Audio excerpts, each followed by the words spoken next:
Life was well. When I wanted a job, I worked hard and got a good one.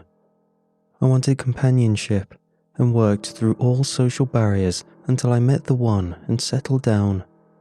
My wife and I wanted a child, and through this shared desire, we had a beautiful girl. We wanted her to grow into an amazing person, and now she's top of her class in the final months of high school with a full circle of friends. Everything was perfect. Everything I ever set out to do, I'd accomplish. Yet something inside me, deep within, felt hollow. All the happiness I sought only felt surface deep. I felt like something inside me was missing. It was during a late drive from a business trip. It was between two large cities and I was stuck in no man's land. And at the worst possible timing, I really needed to go to the bathroom. Sure, for a number one, you can pull over and wet the side of the road, but what I needed to do required things. But luckily, I spotted my salvation. I spotted lights on in a building. It wasn't too far from the main road. However, in the pitch black, it glowed like a beacon of hope. I turned in and parked up. Other cars were settled into spots, so I assumed a small gathering of people were there. I gently knocked, hoping someone would answer. However, whatever was going on inside was too noisy for my knocks to be heard. So I took a deep breath and pushed the door open. The attention of the room entirely shifted to me. The first thing I noticed was how old everyone was. Whatever this club was, that was the only shared common feature. There was nothing I could ascertain from this though, so the club's function was a mystery to me. The room fell dead silent. A pin drop would echo on the walls. However, before that, I briefly saw what the fuss was about. Someone was being celebrated, standing in front of an old, ornate door. However, it wasn't some normal door. There was a strange glow from inside, but it didn't look like anything I'd ever seen before. But what really caught my attention was the sound. In the brief silence, I could hear it. A strange thumping sound. However, it had a rhythmic pattern to it, almost deliberate, yet felt so natural. It was hard to describe, but I was drawn to it. I wanted to know what it was, to feel it. A man in a clean suit cleared his throat and approached me. "Welcome. Are you a new applicant to the club?" he asked politely. No, sorry. I was just driving through and really needed the bathroom. I haven't seen a service station in so long. Is that okay?"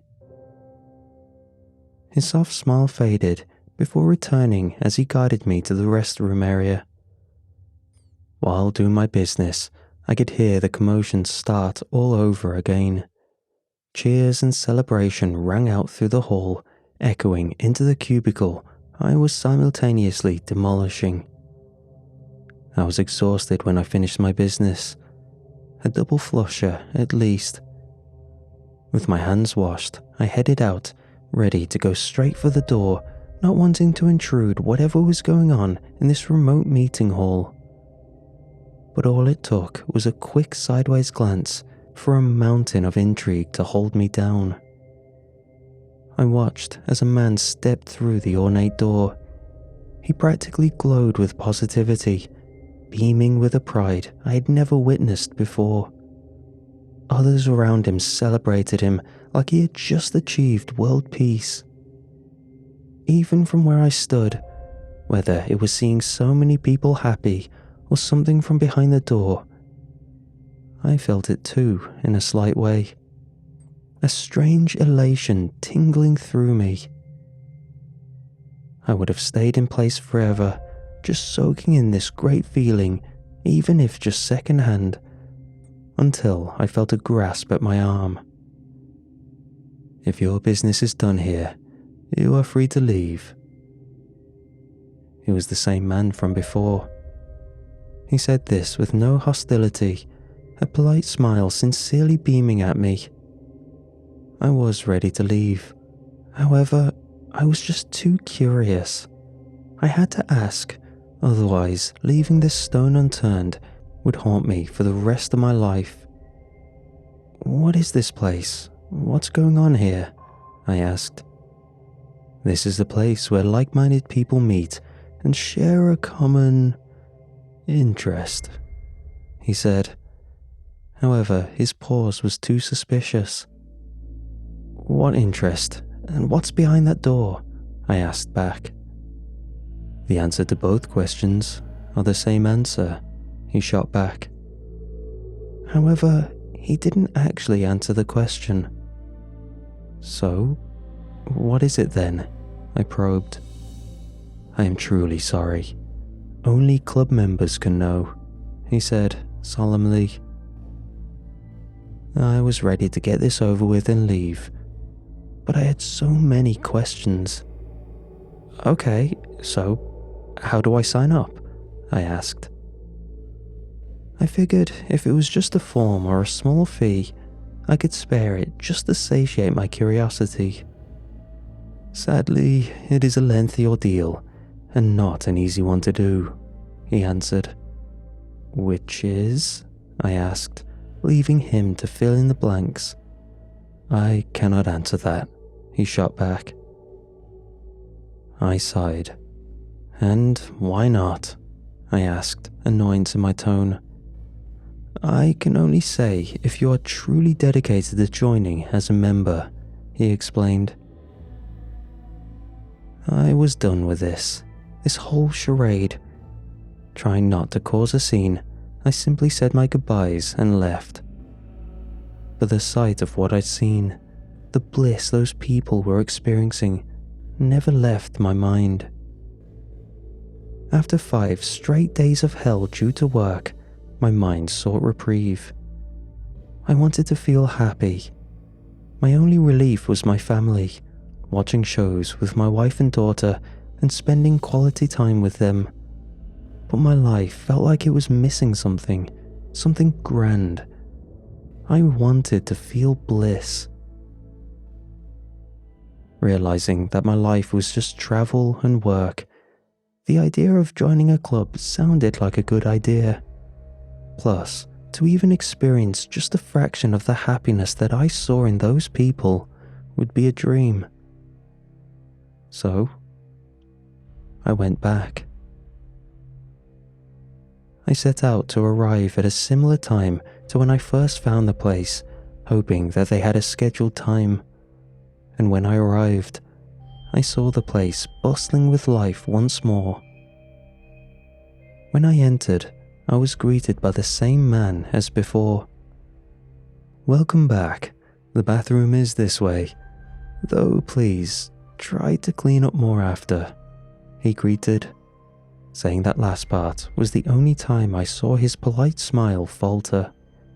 I guess even the most well-maintained personas can crack. But I wasn't there for that. I had something else on my mind. "I want to join," I said, a little too excitedly. At this, the room fell silent. Everyone turned to look at me, and their expressions were so tense that I couldn't make out what the vibe was. Even the polite man, his friendly demeanor ever present, soured his face into a more serious tone. "Are you sure about this? This is a very serious thing to accept, and though faltering might be inevitable, the consequences for even just starting can be costly," he said. But I was ready for anything, and accepted on the spot. He formally introduced himself. Randall, a name I would never forget. Randall explained to me the conditions. I was to be put through tests of life to see whether I am truly worthy to be a part of the club. However, he couldn't fully explain what the tests were. The tests will come to you. All you have to do is participate, was all he said. The vague, cryptic instruction wasn't the strangest part. There was another step that made me question my decision to join this strange club. Randall went to a case of his stuff and pulled out an odd mixture of materials. A pile of straw, some old-looking string, and other things I didn't recognize. As quick as a flash, he fashioned it into a strange-looking doll. He handed it to me, and as I grabbed it, he held on too, staring straight into my eyes. Do not let it go. At times when you cannot hold it, keep it on your person at all times. We will know if you fail. At this, he released his grip and left it in my hands. The first test is loss, was the last thing Randall said to me. The ride back was surreal, the whole scenario playing over in my head. I wondered if the doll had a camera in it, or a sensor like those training baby toys new mothers use to train with. It was odd. However, I was never one to back down from a challenge. As soon as I got home, I was hit by a surprise. My wife was still awake, sitting at the kitchen table. I approached, thinking she was just up for some water. However, the look on her face told me whatever she was about to tell me weighed heavy. And when she told me, it hit me like a ton of hammers. She was sick. Whatever it was so obscure that I still cannot pronounce its name. But whatever it was too unknown for a cure.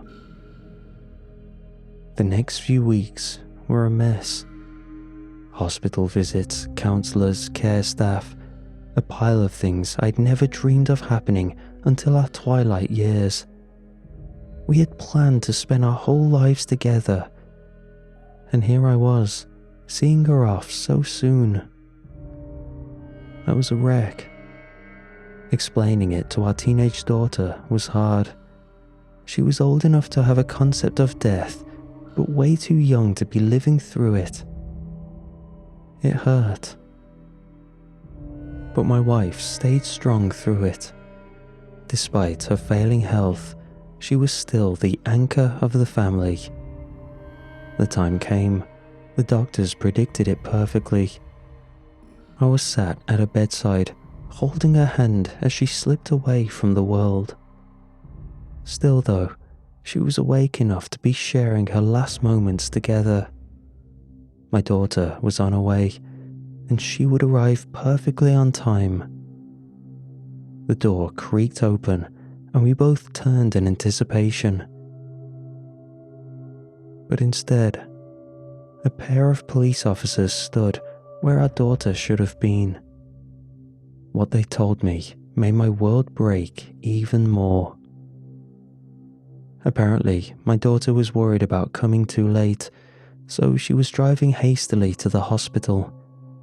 She must have been so focused on making it on time that she missed the truck slipping past a red light, which T-boned a vehicle, damn near splitting it in half. She was dead on impact. Tears filled my eyes as the heart rate monitor next to me flatlined. My whole life, everything I lived for, was gone. I was left alone to grieve, to say my goodbyes, when I felt a slight burning sensation. I reached into my jacket pocket, and there it was, the doll. It was singed black, and as I held it, I felt it heat up in a flash and disappear into a puff of ash. My hands were left black, but otherwise no pain. But this told me what caused all this. The club. I had no idea how they orchestrated everything, but this very much all qualified as loss. I stormed back to the club with no regard of restraint.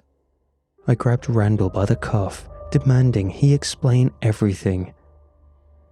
However, he never carried a smug look or a look of deliberate intent. His face carried the same burden I did.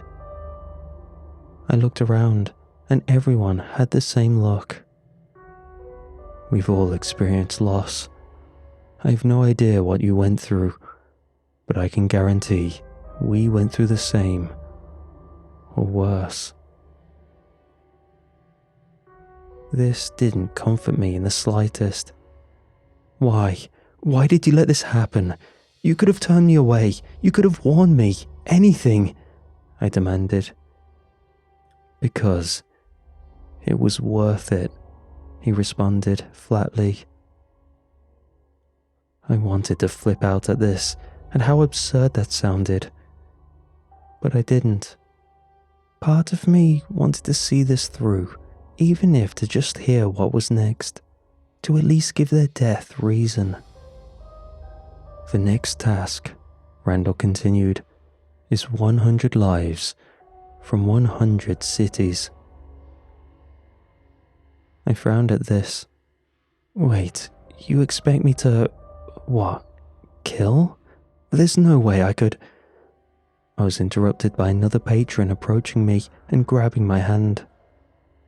Before I knew it, I saw he had a knife, but it wasn't pointed at me. It was being placed in my hand. I didn't have time to pull my hand away at the strange gesture before he spoke up. Don't worry, the first one's free, he yelled excitedly before forcing my hand tight around the handle and shoving it into himself. He fell to the floor and smiles were had as he bled out on the floor. I was too stunned to respond until fight or flight kicked in and I just fled. I hopped in my car and drove.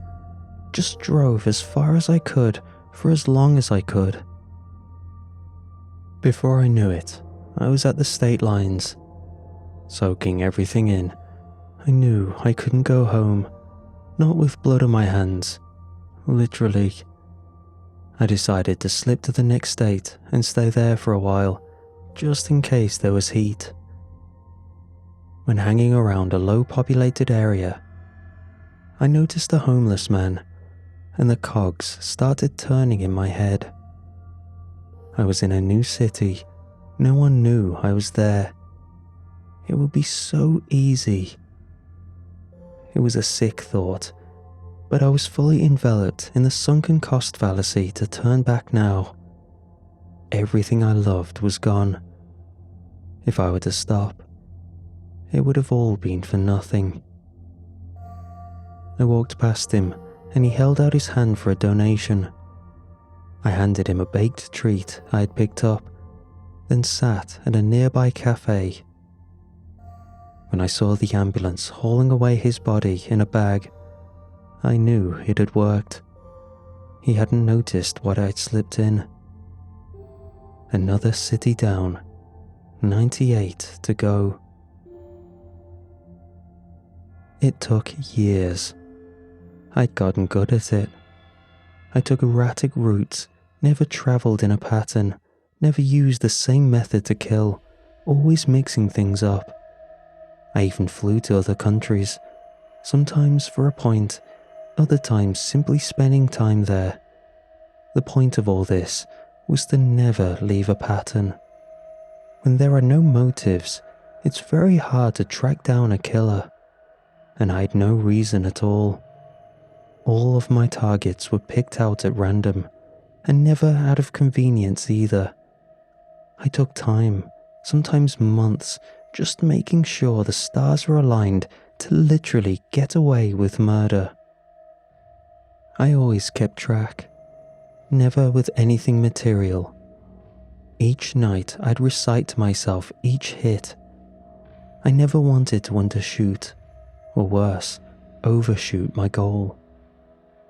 And slowly, the count rose until I had reached it. 100 hits in 100 different cities. I was aged now, looking like the other guests in the club. I now understood why everyone there shared that in common. I returned, a weathered man, stripped of all humanity, broken, and praying to anything that whatever was behind that door would make me whole again. Because whatever was behind there must have been special. When I witnessed part of the ceremony, not only was the person emerging from the door elated, so was everyone in the room. Something so magical that it radiated to all involved. At this point, I couldn't even imagine the creaks in my face if I tried to smile, an action long since lost on me. So to be able to feel again, to be immersed in joy, would be salvation. I made my way back to the club. It had been so long that the thought of it not being around anymore hadn't crossed my mind until I approached. However, there it was, the soft glow of the light signaling its presence in the blackness of the road. I was greeted by Randall, looking far older than when I last saw him. Some of the members from before were still there, but it looked like many had passed, most likely from old age. But new members had taken their place. Fresh faces, the passages of time wrinkled across their faces, however, bearing something I still didn't possess. Happiness. As soon as Randall saw me, recognition spread across his face, not only recognizing who I was, but what I had done. He didn't even confirm it, so whether he was somehow keeping tabs on me or simply from my vibe, he knew the task was complete. "Are you here to use the bathroom again?" he gestured. A joke I would have chuckled at long before, but now my soul felt so sour that I couldn't even muster a polite laugh. Randall gave a signal, and everyone immediately started preparing the ceremony. The small crowd moved like clockwork, each person knowing their role in what was about to come. A woman stood near me, excitement spread across her face. While everyone was preparing, I turned to her. "What's going to happen?" I asked. I never expected a full answer, but was at least hoping for some kind of hint towards what was about to come. But all she did was turn to me and smile. She didn't give anything away, not even with a look. I was brought before the door and finally saw the glow I had seen all those years ago seep in through the cracks. Tingles ran through me, and I hadn't even went inside yet. Randall stood in front and ceremoniously opened the door. Light played around me, and I entered. What I saw, it was beyond. I had spent many nights for years imagining what was inside, if it would all be worth it. The loss, the pain, everything I'd been through, it all circled around in my head, haunting me, teasing me. But even the highest, most supreme experience I fantasized, actually seeing it trumped it tenfold. When I emerged, I came out a new man, reborn. Everything I had done felt like so much, such a high cost. However, after going through it, it now felt cheap. like I had made out like a bandit. If I had known what was inside, I would have paid the price many times over. Everyone celebrated me outside the door. It was exactly like I had first saw all those years ago, except now I was the one in the center of attention. Randall didn't say anything to ruin the moment, simply gave me a knowing nod with a smile. So, what was inside? Well, here's the thing. I can't tell you, 'cause you're not a member.